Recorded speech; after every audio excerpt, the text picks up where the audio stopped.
నమస్తే ఫ్రెండ్స్, నేను మీ Chakradhar Patel, CK cookings and caterings. Friends, నేనైతే ఇవాళ లింబాకే గ్రామానికి వచ్చాను. అయితే మొట్టమొదటిసారిగా సాంబార్ ప్రిపేర్ చేద్దాం. ముందుగా సాంబార్ ప్రిపేర్ చేసుకోవడానికి ఒక మంచి గంజును తీసుకోవాలి. గంజులో నూనె వేసుకున్న తర్వాత ఎండుమిర్చిలు వేసుకోవాలి. ఎండుమిర్చిలు వేసుకున్న తర్వాత అదేవిధంగా అక్కడ జీలకర్ర, అదేవిధంగా ఆవులు వేసుకొని దానికి ఒక 2 నిమిషాల కాలం పాటు కలపాలి. ఆ తర్వాత అందులో మనకు కావాల్సినటువంటి కలేమాకు వేసుకొని ఆ తర్వాత మనకు ఏదైతే పీసులుగా ఏదైతే మనము ములక్కాయలు, అదేవిధంగా దాంట్లో దోసకాయలు, అదేవిధంగా క్యారెట్, అదేవిధంగా ఏదైతే మనము సొరకాయ, అదేవిధంగా ఏదైతే మనకు ఈ కద్దు ఉంటుందో దాన్ని బాగా ముక్కలుగా చేసుకొని నూనెలో ఫ్రై చేసుకోవాలి.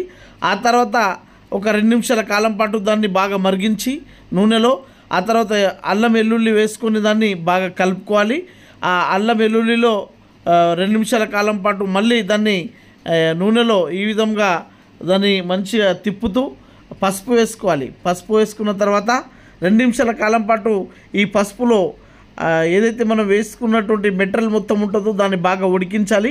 ఆ తర్వాత మనకు కావాల్సినటువంటి కారం ఎంతైతే ఆ కారం సరిపోతుందో ఆ సాంబార్కు ఆ కారంను వేసుకొని మళ్ళీ ఒక 2-3 నిమిషాల కాలం పాటు ఈ విధంగా దాన్ని కలుపుతూ దాని తర్వాత ఏదైతే చింతపండు పులుసు ఉంటుందో ఆ చింతపండు పులుసును ఈ విధంగా దాంట్లో పట్టుకోవాలి. ఏదైతే మనము ఆ తాలింపులో చింతపండు పులుసును ఒక 2 నిమిషాల కాలం పాటు దాన్ని ఈ విధంగా మరిగించిన తర్వాత పైన ఈ విధంగా తేలాడుతూ మంచిగా ఒక నూనె ఆకారంలో, అదేవిధంగా చింతపండు గుమగుమలాడే వాసనతో ఈ విధంగా మీకు కనిపిస్తూ ఉంటుంది. ఆ తర్వాత మనకు కావాల్సినటువంటి ఏదైతే పప్పు ఉంటుందో ఆ పప్పును ఈ విధంగా దాంట్లో వేసుకోవాలి. పప్పును వేసుకున్న తర్వాత బాగా మరిగించి ఈ విధంగా దాదాపు ఒక 10 నిమిషాల కాలం పాటు ఆ పప్పును అక్కడ ఉడికించాలి. ఆ పప్పు ఉడికిన తర్వాత ఆ తాల్పులో పులుసులో ఈ విధంగా పప్పును ఒక 2 నిమిషాల కాలం పాటు కలుపుతూ మంచిగా చిక్కగా అయ్యే వరకు ఈ విధంగా దాన్ని అక్కడ ఈ మంటలో లైట్గా మంట పెట్టుకొని ఈ విధంగా ఉడికిస్తూ ఉండాలి. మీరు ఇక్కడ చూస్తున్నారు పప్పు ఎంతో రుచికరంగా గుమగుమలాడుతూ మంచిగా ఆ సాంబారు మీకు కనిపిస్తున్నది.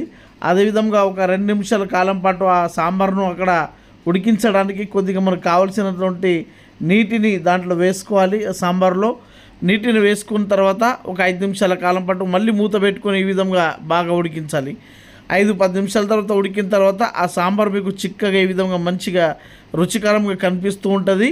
ఏదైతే ఈ 5-10 నిమిషాల తర్వాత సాంబార్ను మనం రెడీ చేసుకున్న తర్వాత ఇక ఒక 10-20 నిమిషాల తర్వాత సాంబార్ అయితే రెడీ అయిపోయింది. దీంట్లో మనకు కావాల్సినది కొత్తిమీర వేసుకొని ఇక ఇంటి వాళ్ళకు పిలుద్దాము, ఈ టెస్ట్ను చూపిద్దాము. చూడండి అన్నగారు. ఓకే, ధన్యవాదాలు అన్నగారు. Okay, thank you.